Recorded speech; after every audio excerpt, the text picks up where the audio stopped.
3, 2, 1. 7 things you probably didn't know you need to know. I'm Jamie East and this is the Smart 7. Hey, good morning everybody. It's Wednesday the 15th of July and it's Give Something Away Day. I thought the budget was last week. Anyway, happy birthday to Trevor Horn, Forrest Whitaker and Bridget Nielsen. 7. The government, as expected, officially introduced mandatory face masks while in shops. Matt Lavish Holidays Hancock stepped up in the Commons to give the news. I want to give this message to everyone who has been making vital changes to their daily lives for the greater good. Wearing a face covering does not mean that we can ignore the other measures that have been so important in slowing the spread of this virus. Washing your hands, following the rules on social distancing. And just as the British people have acted so selflessly throughout this pandemic, I have no doubt they will rise to this once more. It didn't go down terribly well with Tory MP Desmond Swain. Nothing would make me less likely to go shopping than the thought of having to mask up. Was this consultation with the police force, and particularly the Chief Constable of Hampshire, for it is she that will have to enforce this monstrous imposition against myself and a number of outraged and reluctant constituents. 6. Chinese technology and mobile company Huawei have been banned from the UK's 5G infrastructure and all equipment must be gone by 2027. Oliver Dowden, the Minister for Pantos, explained why. On the 15th of May, the US Department of Commerce announced that new sanctions have been imposed against Huawei through changes to the foreign direct product rules. This was a significant material change and one that we have to take into consideration. These sanctions are not the first attempt by the US to restrict Huawei's ability to supply equipment to 5G networks.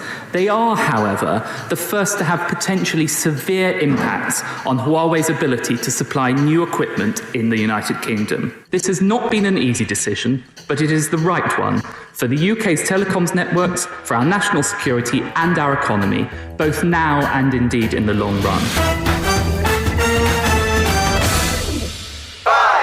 Ghislaine Maxwell appeared in court by video link yesterday for a bail hearing. She's pleading not guilty, but bail was denied and she's facing up to 35 years in prison. She's considered a flight risk and now faces jail until her trial in July 2021.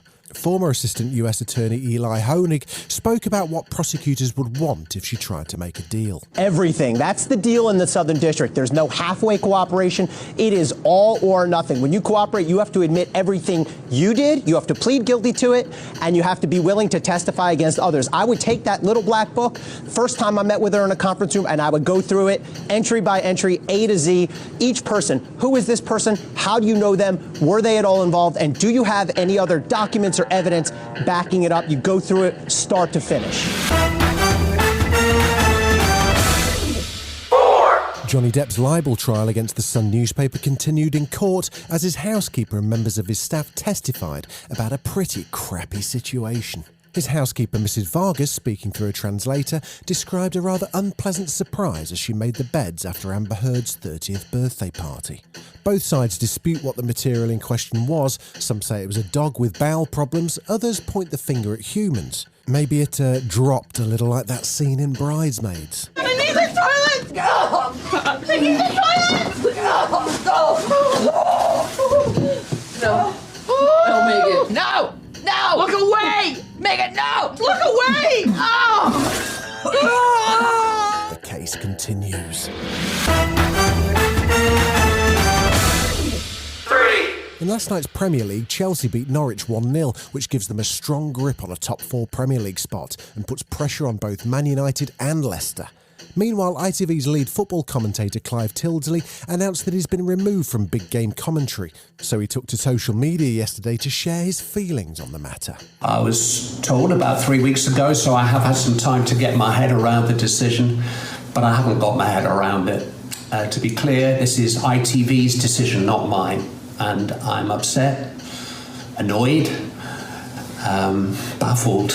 I would have been entrusted with commentating the Euro 2020 final for them less than 48 hours ago, but now, I won't be commentating on any of the big England games in the coming year, and I'm going to miss them. I love this job, and it's gone. Reality TV and the Jeremy Kyle Show in particular were under the spotlight as ITV boss Carolyn McCall testified to a Commons committee. Chairman of the Digital Media and Sport Committee, Julian Knight, was scathing in his criticism of the show and the way guests and participants were treated. They were baited over a long period of time. I have to say, my jaw is dropping at the lack of contrition here from ITV and from yourself as the chief executive. I don't feel when a show has been on air for 15 years and has achieved, there are over 1 million people watching it every single day. I'm not contrite about what's happened to the Roman Colosseum held 55,000.